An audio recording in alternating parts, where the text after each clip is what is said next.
بسم الله الرحمن الرحيم. الحمد لله والصلاة والسلام على رسول الله وعلى آله وصحبه ومن والاه. من لا يجب عليه الصيام. باب زانين كينو كساني كوار رجيان لسر واجبنيا. عن ربيع بنت معوذ رضي الله عنها قالت: أرسل النبي صلى الله عليه وسلم غداة عاشوراء إلى قرى الأنصار. پیغمبری خو عليه الصلاة والسلام لفرموديك ربيع رضای خوای پروردگاری لێ بێ دەفەرمێ پیغمبری خو عليه الصلاة والسلام ڕۆژێکیان خواردنی ئامادە کرد، ناردی بۆ دەیەکانی دەوروپشت مەدینە لە ڕۆژی عاشورا. طبعا لسرتاي إسلام عاشوراء ڕۆژوگردنی عاشورا واجب بوو، بەڵام کاتێک مانگی ڕەمەزان خوای تعالی فەرمووی فمن شهد منكم الشهر فليصم، واجبێتی عاشورا نەما، ئەو جا بووە مستحب. مانگی ڕەمەزان خوای تعالی بە کاملی واجبی کرد لەسەر مسلمانان، بەڵام ئەمە فەرمووی لە سەرەتای هیجرا لە یەکەم ساڵی هیجرا کە ڕۆژ و فەرز بوو عاشورا واجب بوو. پیغمبری خوا صلی الله عليه وسلم فرمووی من أصبح مفطرا فليتم بقية يومه ومن أصبح صائما فليصم. هركز لإيوة بروجونيا لروجي عاشوراء چونکە وتمان لسرتاي واجب بوو، فرمووی با ئیترنان نەخوا بە ئەو ڕۆژە کامل بە ڕۆژوو بێت. یعنی بۆ نمونە کەسێکەتانی مەڕۆ بە ڕۆژوو نەبووە، فەرمووی هیچ مەخۆیترە تا با مەغریب بەدات. لسرتاي إسلام وابو. ومن أصبح صائما فليصم. وهكذا لإيوة بالرجوة بالرجوكي بردوهم بيت. عاشوراء قديما هل سردمي جهالتها ورجو بيروز بوا، خلش يكبو هل بالرجو بوا. شون پیغمبری خواه صلى الله عليه وسلم ناو شاري مدينة بيني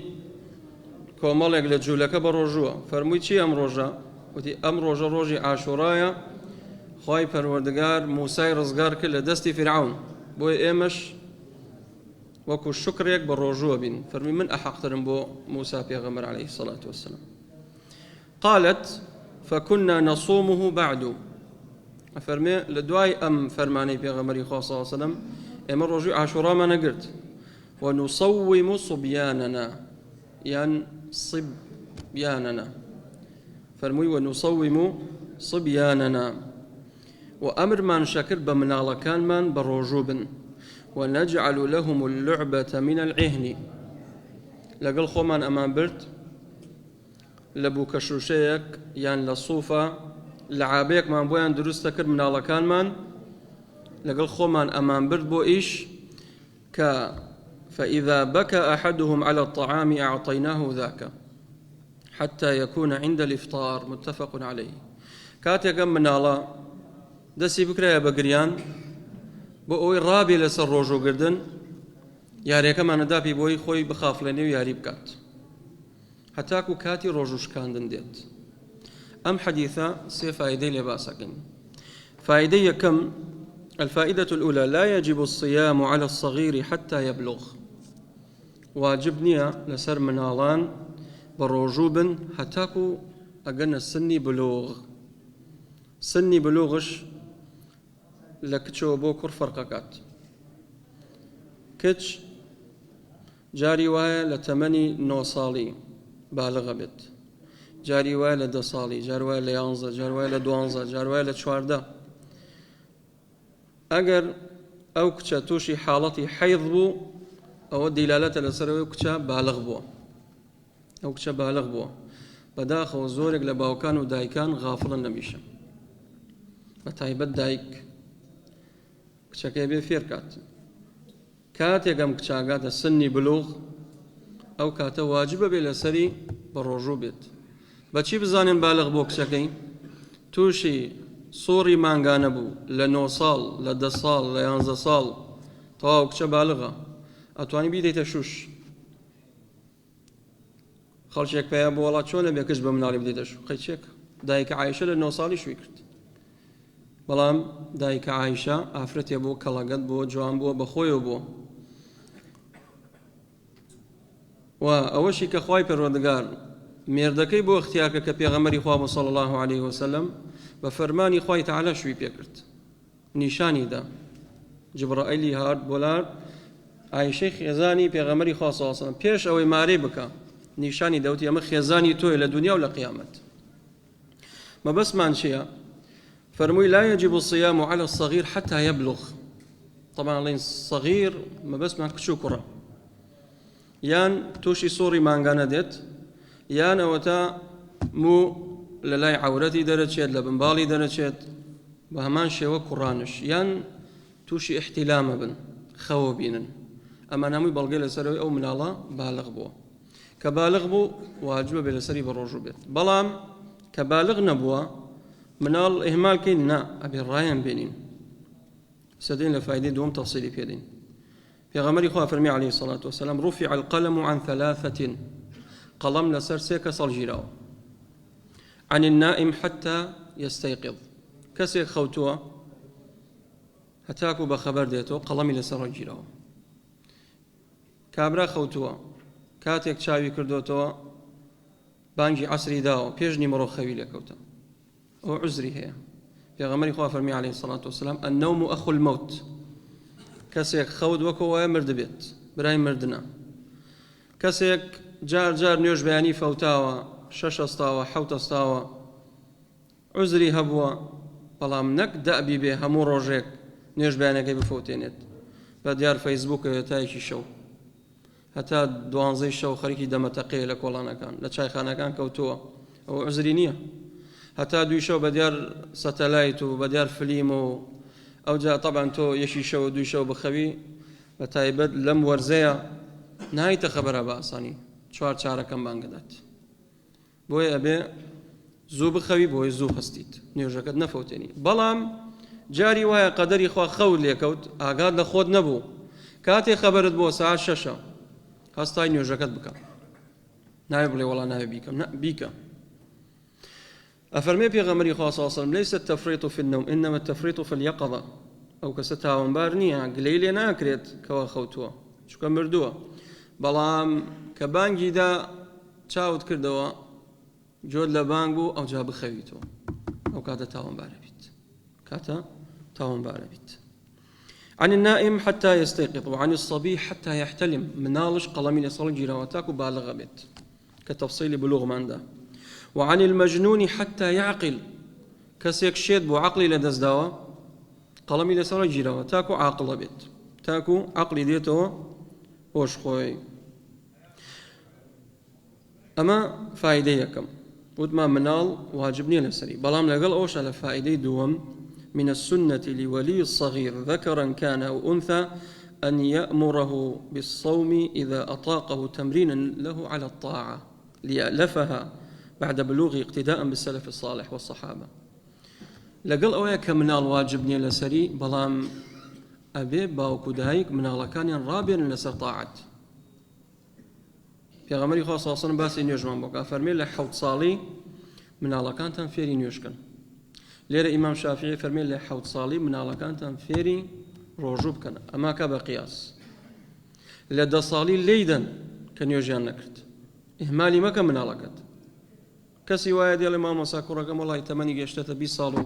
حتى سنيوج ناكت أي باش لحوت صالي نصيحتك كدا أموش قاليت كردوها قصد لقاليا كردوها نا والله أي لدى صالي نا والله أي تشيت كردوها كاكا والله يوتما هو خوي فيرا بي ولا مدرسة وأخوانيته كواتتو إهمال بيتا في غمري خواه فرمي عليه الصلاة والسلام كفى بالمرء إثما أن يضيع من يقوت يعني بس بأونة تاون باربي أوي لجير نفقي خوتا يعني منال وخيزانت وكسوكاركتا بزاي بدي بزايا زور مان هي منال كان من فوتانوه نفيري آدابي شي جواني كين نفيري روجو آدابي روجو كين نفيري آدابي نيوجي كين هر هيج نبي فيري أوي ناكين آدابي چون لدرقا بدات كبيغمري خواه صلى الله عليه وسلم زور روني كريتو خواهي تعالى القرآن باسي سي عورتك ئەفەرمێ مناڵەکانتان فێرکە نێنە سەرتان کاتێک نیمەڕۆ سراحەتەکەی مناڵەکەت فێرکە بڵێ بدە لە دەرگان جەورە ژوورۆ با ملنە ناتە ژوورۆ ئەبێ فێرم ئادابە نبن لە دوای نوێژی ئیشا پێش نوێژی بەیانی لەم سێ کاتە ثلاث عورات لەکم خوای تەعالی فەرمێت ئێوە مناڵانە کەی فێرەکەیتر لەگەڵ ئەوەشە ئەم عیبادەتە ڕۆژوو ئەبێ مناڵ ڕابێنی لەسەر ڕۆژوو ئەو تا سەحابە لەعابیان بردووە لەگە خۆیان سوفیان بردووە دروستیان کردو لەسەر شکری بووکە لاستقێک دایان دەست مناڵەکانیان بۆ ئەوی کە کاتێک بگرێن هەست بە برسێتی بکەن مەشغوڵ بن مەشغوڵیان کەن عمەر ڕەزای خوای لێبێت ڕۆژێک پیاوێکیان بۆ لای هاورد فأوتي برجل قد أفطر وشرب الخمر في رمضان پیاوێک مسلمان لە مانگی ڕەمەزانە بە ڕۆژوو نەبووە ئەمە جەریمەتی یەکەمی دووەم عارەقشی خواردوتەوە فلما رفع إليه عثر على وجهه عمر رضای خوای لێ بە هەیبەتی هەیە ئەم پیاوەیان بۆ لای هاورد عثر على وجهه سەرسمی دا و لەسەر چۆک کەوت لە ترسی عمر فرمووی قال عمر على وجهك ويلك تفطر وصبياننا صيام ثم أمر به فضربه الحد 80 سوطا عمر رضای خوای لێ بێ فەرمووی تۆ شەرم ناکەی لە خۆت تۆ مسلمانیت بە ڕۆژوش نیت عەرەقشت خواردوتەوە هیچ حورمەتێکت بۆ مانگەداننا مناڵەکانمان بە ڕۆژووە تۆ تەواو زەلامی سەر و ڕیش سپی بووە بۆ بە ڕۆژوو نابیت هەستا حەدی لێدا 80 جەڵدەی لێدا بۆ یەکە کەسێک عەرەقی خواردەوە 40 هاتووە 80 شاتووە هەندێک دەڵێن تەعزیریشی لەگەڵا هەندێک دەڵێن لەگەڵیان نییە ئەوە خلافە لە بینی ئەهلی علم و زانایان مەبەستمان چی بوو عمەر ڕەزای خوای پەروەردگار لێ فەرمووی مناڵەکانمان بە ڕۆژووە تۆ تەواو بۆ بە ڕۆژوو نابیت کەواتە سەحابە مناڵەکانیان فێرە کرد بۆی بە ڕۆژوو بن بۆیە ئەم خاڵە زۆرێک لە ئەولیای ئومور باوکان و دایکان غافڵن تایە سێرەکەی مناڵەکانی باوکی وایە دایکی وایە با بە ڕۆژوو نەبێت خوا گوناحە مناڵەکە ئەها ڕەنگی زەردەوە بۆ خۆ نامرێ با بە ڕۆژوو بێ قیچی یان مناڵ هەیە سێرەکەی تەمەنی 5 ساڵە ئەزانی لەڕ و لاوازە تاقێکی پێ بگرە با ڕابێت ئەگەر تا مەغریبش نەی با قەی ناکە فێریکە وإلا ئەگەر باشتر وایە ئەفضەڵتر وایە تەکمیلێکە تا مەغریب بەڵام هەر فێریکە باوک دایک نابێ غافڵ بێ لەم خاڵە فایدەی سێم کە ئەخیرە مما لا يجب عليهم الصيام أنواع من الناس أواني كالرجوعان لسر نية جيغا لمنالان خلشيتري رجوعان لسر واجب نية أو كسي الهرم الذي بلغ الهذيان وسقط تمييزه فلا يجب عليه الصيام ولا الإطعام عنه لسقوط التكليف عنه أو كسي كوا خرافاوة بيايا كتشوتا ناو أرض للعمر 8 زوري كردوا 8 جيشت 100 صال بسروا تاو عقلي لدز داو خرافة